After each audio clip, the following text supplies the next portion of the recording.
Welcome again to the Explaining History podcast. I'm very honoured today to be joined on the podcast by Lord Peter Hain, a former member of the Tony Blair government, and now a member of the House of Lords, here to talk about the third part of his environmental trilogy, The Lion Conspiracy, set in modern-day Africa.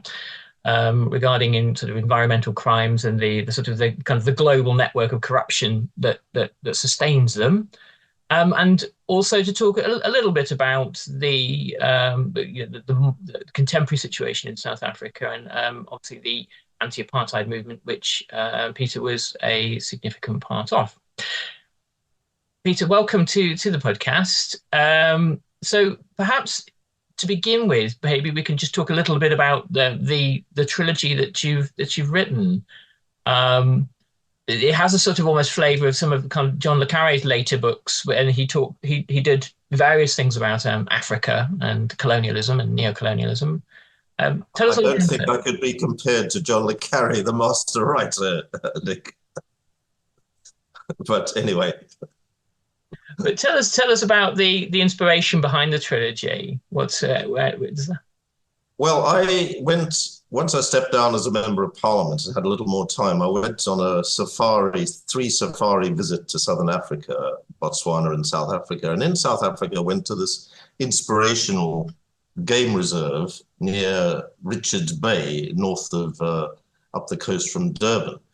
And we were shown two rhinos chomping away in the grass peacefully in the evening sunshine. And then the rangers pointed out to us that there were armed guards that we couldn't see looking after the rhinos 24/7. Right. And that made me think much more about the threat of poaching, because rhinos are hunted for their horns, and they're ground down into powder, and all sorts of wonderful potions are created, and people will pay astonishing money for them. Right. No scientific evidence that they're aphrodisiacs or No. cocaine substitutes or any of those things, but people think they are. And the new elite in East Asia are just willing to pay silly money for them. And that's why you get the poaching, the poor black poachers at the end of the lion, and then these international syndicates at the top. And when I looked at that and was becoming more conscious of the corruption under former President Zuma, who was in power at the time, rampant, shameless corruption, betraying, in my view, all the legacy of the anti-apartheid movement and of Nelson Mandela's vision, that I thought, well, I read thrillers a lot. When I have spare time, I read so many official things that it's nice to just take a break. And I'm a thriller enthusiast. And I thought, well, I'll try my hand at writing. Yeah. And put the two ideas together of threats to wildlife, and rhinos are seriously threatened with extinction, and put it together with international criminal syndicates at the top of, paying the local poachers who risk their lives and often get killed, but taking them up the horns, and then the corrupt politician to protect them. And that's the thesis. Yeah. Of it. And I used some activists who you'll be familiar with, as the characters to drive the story. And so, I think perhaps one thing that is maybe not that widely known is the kind of the global nature of it, and the global nature of the kind of criminality of it, and the kind of the lucrative the money involved. Exactly. I mean, it's worth big bucks. It's on the scale of drug trafficking, and human trafficking is the illegal trade in wildlife parts. And so whether it's rhino horns or elephant tusks, or in the case of lions, the theme of my latest of the trilogy, the last of the trilogy, the lion conspiracy, it was the rhino conspiracy first, then the elephant conspiracy, and now the lion conspiracy. A core of the characters are the same, but others come in and out. And I found that lions were actually even more threatened than rhinos. So 100 years ago, there were around about 200,000 lions. 200,000 lions a century ago. Now they're 20,000. Okay. and they will be extinct on current trends in 25 years' time, by 2050, unless action is taken, Yeah. serious action is taken.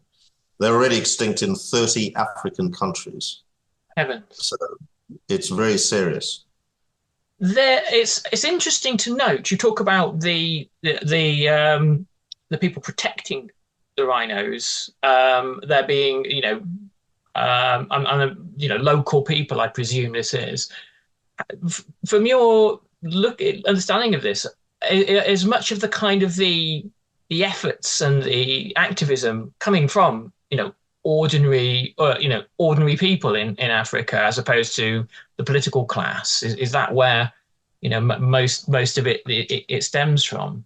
People taking things. Well, there are wildlife enthusiasts who dedicate their lives to protecting these majestic animals, and I applaud them. And rangers in these game parks, in these safari parks, who risk their lives. I mean, these are war zones. Literally, where the poaching gangs are using very sophisticated, increasingly sophisticated technology and heavy firepower. And the rangers have to protect these incredible animals, and therefore they get into firefights with increasingly well-armed poachers.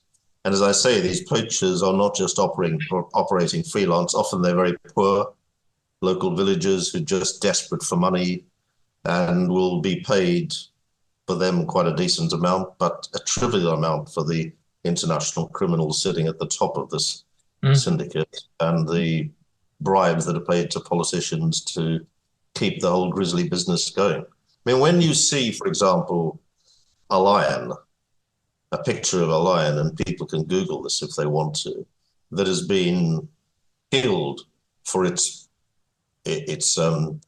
claws and its teeth, as well as for its, especially male lions, for their majestic heads that are then become trophies on people's walls. They are, and you see the carcasses that result. These incredible animals, the kings of the jungle and the queens of the jungle, are just lifeless carcasses without feet, without heads, and it's terrible to see. But I wasn't trying to be an expert on wildlife, which I'm not. I had to do a lot of research, because there are lots of books that are written by people who are. What I was trying to tell a story about is what the big picture is. Why is this happening? Yes. And it is happening, as I say, because this is international crime on a multi-billion-dollar basis. And it's global, and very little is being done about it, despite governments of the world, including the British government, saying, oh, they are very much against this. Well, of course, who's going to admit to being for it? But they don't do anything. And you mentioned previously about the Jacob Zuma government and it being mired in corruption. We're coming up to an election in South Africa, and this is the 30th year after the end of apartheid. The 30th year of South African democracy. This is correct. Yes, I do apologize. And there is, and this is simply from my reading of it, and I could be wrong, but there seems to be, the reporting seems to suggest a kind of like a widespread sort of apathy amongst South African voters. What seems to have, not succeeded in South Africa? What has failed as a result, in that time period? Well, first of all, when I go back to South Africa, and I left as a 16-year-old unwillingly, my parents, who were brave anti-apartheid activists, forced into exile in London because they stopped my dad working. They were young, mom and dad were young white South Africans, alone amongst their relatives and friends, took great risks and ultimately sacrificed their family's future and and had to leave the country of their birth, and which they loved. And were fortunate to make a new life, as I did, in the UK, and otherwise I wouldn't be talking to you from my office in the House of Lords. But when I go back and I think of the time that we left, when the police state was omnipotent, when Nelson Mandela was on Robben Island, and the ocean liner that we were escorted to by the security police off the train from Pretoria at Cape Town docks past Robben Island, and it was quite rough seas. And I remember looking out over the gangway, the railings of the ship, and seeing Robben Island and thinking about him in his prison cell, a bleak, cold prison cell. And at that time, the anti-apartheid movement was basically shut down. Mm-hmm. And those were the values of Mandela and Oliver Tambo, who took over the leadership, exiled to London and took over the international anti-apartheid leadership as president of the ANC. So obviously Mandela couldn't continue in that role. Waged a long campaign, but they were visionaries. And we saw this when Mandela came out of prison and, captivated and charmed the world and became perhaps the biggest global political icon of the modern era. Mm-hmm.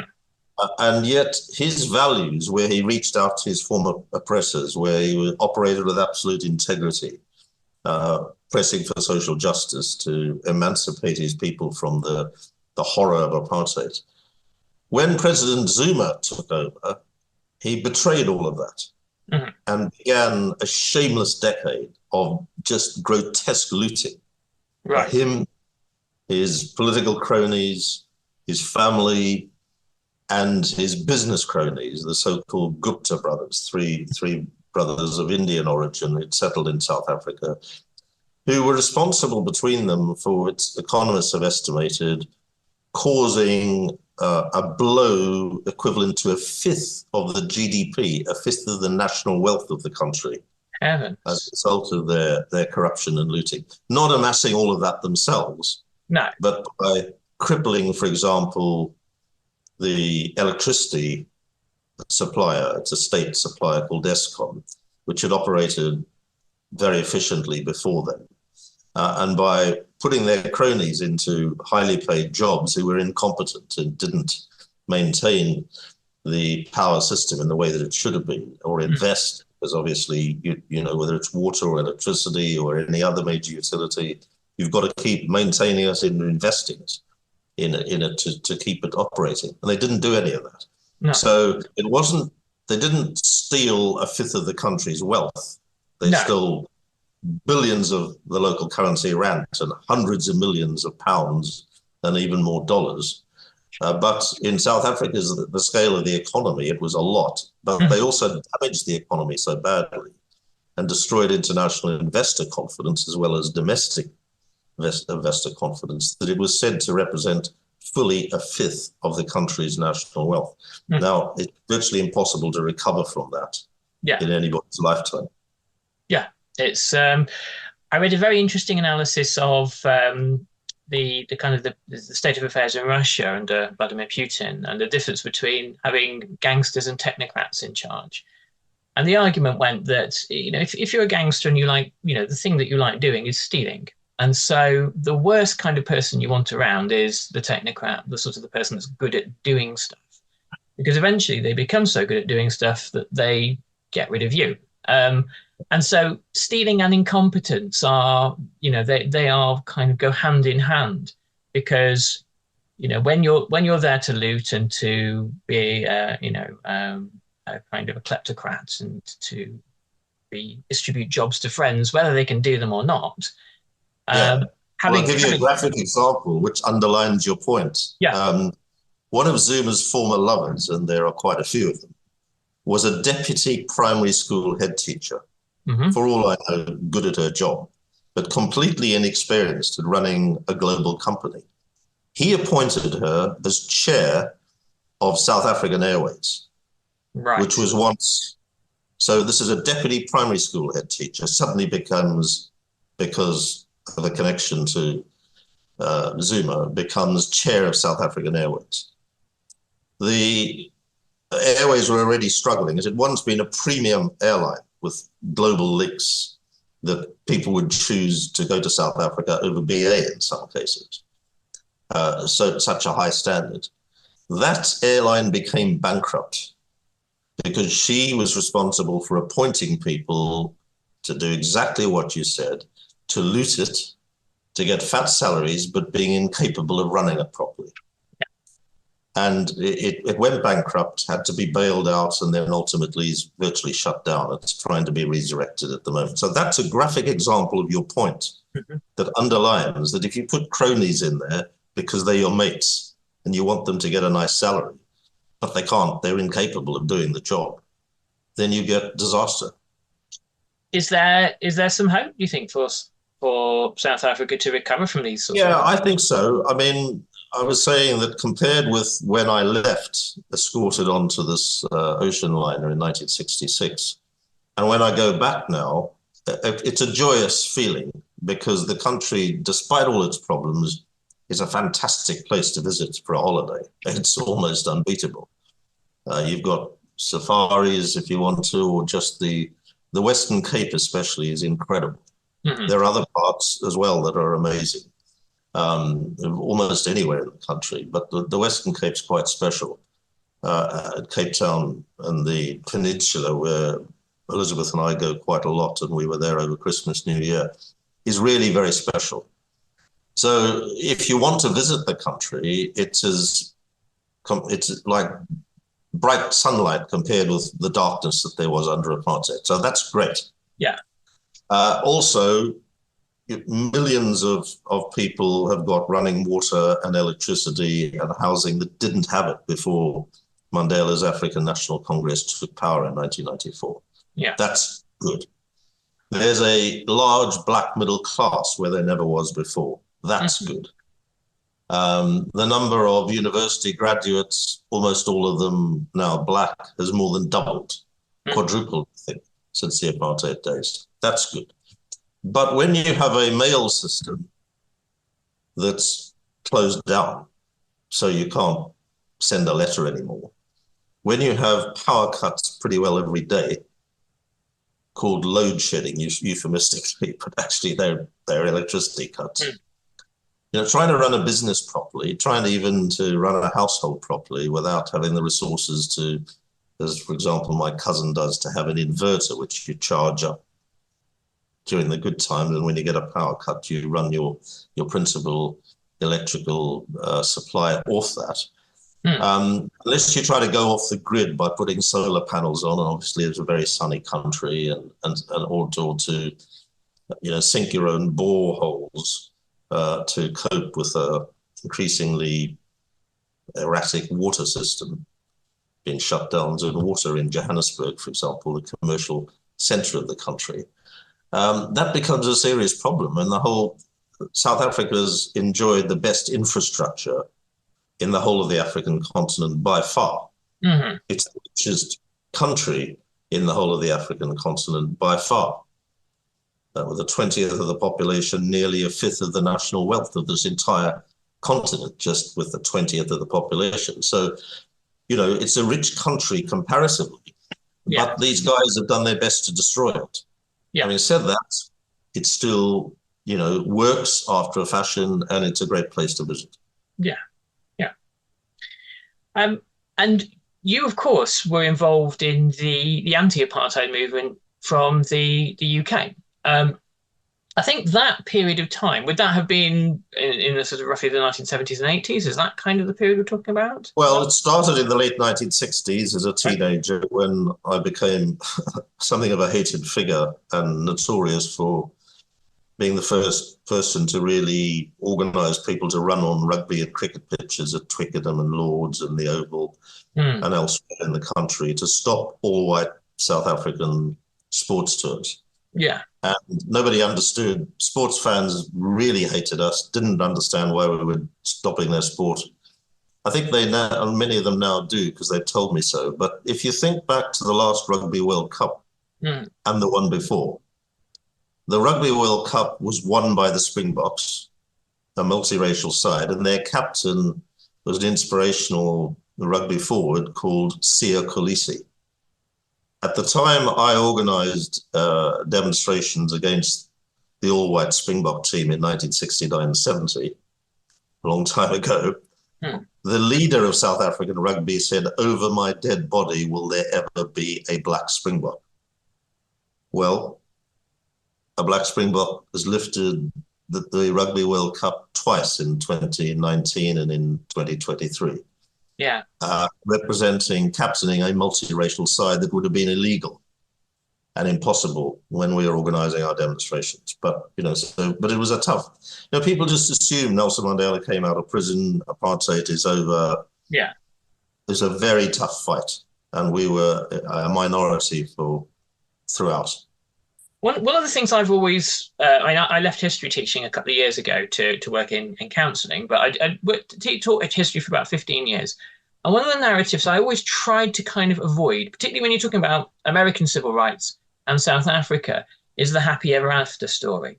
That and we've fallen into this trap time and time again with kids are going, so you get to the Civil Rights Act in 1964, or you get to the first multiracial democracy in 1994 in South Africa, and it's sort of all right now. That is the kind of the implicit. We don't have to worry about that anymore. And I think also we can easily sort of de-struggle the historical story, like ignore the kinds of things you're talking about. And there's the change sort of magically happens as if leprechauns have willed it to do so. Is that quite a lonely experience? You talk about being this sort of hated figure by sports fans, and probably not a lot is known in the UK about that period of activism that happened in Britain for South Africa. Was it a difficult journey? Yeah, it was. For a start, those who remained in South Africa were often killed, tortured, imprisoned, banned. That's to say, stopped taking part in any political or social activity, house arrested, disappeared. People just disappeared and never discovered again. And internationally, everybody said they were against apartheid, but only a tiny few did anything about it, which is, as a history student yourself and teacher yourself, you will know that's true. Yeah. So it was a very hard struggle. And I remember Margaret Thatcher, former British Prime Minister, scurrying down the central aisle at Westminster Hall to see President Nelson Mandela addressing both houses of Parliament. I was an MP then. I just thought to myself, this is in 1996, and I thought to myself, you called Nelson Mandela a terrorist a few years before he was released from prison and subsequently became president. And so there's a lot of reinventing of history. Well, yes. People who say they're against apartheid and how terrible it was actually didn't do anything about it. In the case of successive British governments, sold arms to the apartheid regime, which were turned on black people, and traded with it to sustain it. Yeah. But your point about what's happened since the Civil Rights Act in the States, which is won after a long battle as well, Martin Luther King and others, and Rosa Parks playing their part, and Nelson Mandela and all those incredible figures, inspirational figures from the anti-apartheid struggle, and very much lower down the food chain, my parents, and even lower myself. We were always in a minority, but you realize that we thought when Mandela was elected, that's it. The British anti-apartheid movement wound up and was succeeded by an NGO called Action for Southern Africa. But actually looking back on it, and I think this is true of a lot of historical struggles for human rights and social justice, actually they never won. And it's a different type of battle. Yeah. So, for example, the suffragettes are now regarded as heroines, but you will know that they were vilified. They were in a minority, the activists who chained themselves to, just from my office over the road from Parliament, to Parliament's railings.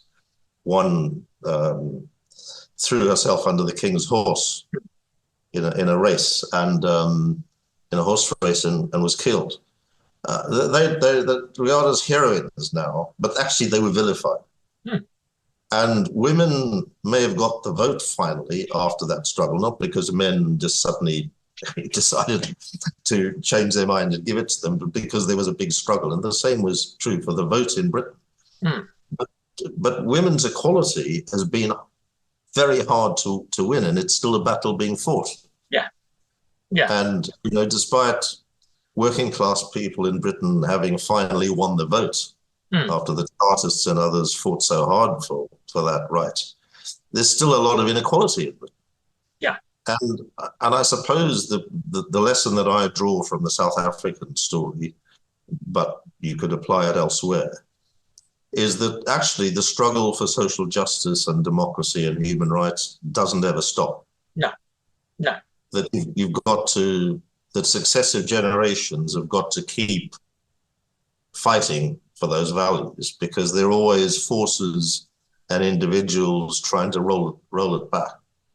There's kind of a Tony Bennism, isn't there? He said that the struggles, it's never completely lost and it's never completely won, but the struggle kind of reinvents itself generationally. And so I think so toughen up, I think he said. Yeah. And I mean, in contemporary terms, obviously, the climate emergency and the environmental and ecological activists are to the forefront in the way that we were in the battle against apartheid. Yeah. There is, I mean, sort of what killed apartheid. It's a bit like the murder on the Orient Express, isn't it? There's sort of like I've never heard it compared with that before. There's a dozen possible culprits, and sort of maybe they all did it. But what would you say is that what's the key factor that brings about this actually quite a sort of historically unlikely outcome of a relatively peaceful transition of power? That doesn't happen very often. No, it doesn't, and you're right. In that sense, and also that throughout that struggle, right until the end, we almost thought we were fighting an omnipotent force. The key to what subsequently happened, not in isolation, but was an important factor that people often don't recognize, is the fall of the Berlin Wall. Okay. Because once the Soviet Union collapsed and its satellites like Eastern Germany collapsed with it, and symbolized by the fall of the Berlin Wall in 1989, that changed the whole geopolitical prism, the Cold War prism, through which the anti-apartheid struggle was viewed. So Pretoria, the South African state under apartheid, very adroitly positioned itself as an anti-communist force in Southern Africa. Yeah. Because the ANC couldn't get support from London or Washington or Paris or Berlin or Madrid, so got it from Scandinavia, alone amongst Western European democracies, but also the Soviet Union. Yeah. And as with other liberation struggles, was influenced by Marxist ideas, but Mandela was never a communist. But anybody involved in the anti-apartheid struggle was always denounced as a communist. My parents were issued with banning orders, stopping them being politically active, and ultimately stopped my dad working as an architect under the Suppression of Communism Act, even though they were members of the Liberal Party of South Africa. Now, there were communists involved in the anti-apartheid struggle, played an important role, but they were a small minority. Yeah. So the anti-apartheid war fight campaign, call it what you like, was fought against the background of Washington, D.C., President Reagan, quintessentially, London, Margaret Thatcher, quintessentially, and the two operated closely together during their times, would always see themselves as opposed to apartheid in principle, but in practice, arming and trading with it. Yeah. So the Berlin Wall's fall and the end of the Cold War completely changed the picture. Then you have the combined sort of pincer effort coming to fruition of the boycott campaign. The sports boycott was quite important in this, and I can explain why. Then in the 1980s, in the mid-1980s, against President Reagan's express wishes, the growing black caucus of black congressmen and senators on Capitol Hill in the legislature of the US won legislation for loan sanctions against apartheid. Right. And that deprived the South African economy in the late 1980s of critical international financial support that it had previously enjoyed. And that, combined with other international sanctions and the pressure building up, including the ANC's armed struggle and sort of guerrilla raids into the country because they couldn't operate democratically or legally, all created a situation. And then the resistance inside the country building up after the Soweto school children's eruption in 1976. You'll remember when the school kids, in their early teens, shot by white police for protesting peacefully, and the country erupted after that, and the black resistance was given a fresh wave of momentum, and that built up through the 80s to the point where the country is becoming ungovernable. Yeah, late 1980s, combined with the economy tanking. So you've got the civil war, being on the brink of a civil war, and the economy almost falling off the cliff edge. And that is when the apartheid rulers started negotiating seriously with Mandela, initially on Robben Island, then moving him into prison in the mainland, and talking to him and about how they could have a transition that could stabilize the country and offer a future for everybody. So yes, you're right that looked very improbable for a long time. That's how it happened. A very fortuitous set of circumstances, I suppose, but also Mandela was, I'm guessing, able to give the apartheid regime certain guarantees about what the future for them would look like. Is that the case? Yes, I mean, he wanted a peaceful transition. He'd gone into his prison cell in Robben Island in 1963 as a burly freedom fighter, determined to overthrow the white apartheid state by a sort of insurrection, having been denied legitimate constitutional routes because being imprisoned and banned and his party made illegal and so forth. But as the years rolled by, he became more and more convinced that a negotiated transition was the only way forward. So when they came to talk to him finally, in the last years of his 27 in prison, he was ready. Yeah. And the ANC leadership outside, with whom he kept in sort of informal, surreptitious contact, there were methods of communication through the kind of through his incarceration. They managed to get messages smuggled in and out. So this was not just him, but the whole of the ANC leadership was committed to the strategy, had come to realize that actually they could destroy the country, but they couldn't have a peaceful transition. Yeah. Well, there we must draw to a close in a moment, Peter. But before we do, let's just give the book one final plug. So it is the third part of the Rhino, Elephant, and Lion Conspiracy trilogy, published by Muswell Press. Available currently in all good bookshops. Available currently in all good bookshops, or could be ordered online. And I've had some very nice endorsements, generous endorsements, including from writers saying it's a gripping page turner, as the others fortunately were as well. So if you get it, you're not reading a book that is hard work. Hopefully you'll be taken along in a racy fashion by the story, but also learn quite a lot as well. Yeah. And as we always say at the end of each of these podcasts, if you can buy the book from an independent book retailer, local bookshop, please do. The big warehouses have got more than enough money, and the little ones, they need your help. So They do, and we won't have them if we I don't know use them. another thing going extinct, you know. But there we all finish today. Thank you so much for your time, Peter. Very, very grateful, and it would be a pleasure to talk to you in the future again about Africa and struggle and all sorts of things. Thank you, Nick, and thanks for having me on. You're welcome. Bye bye.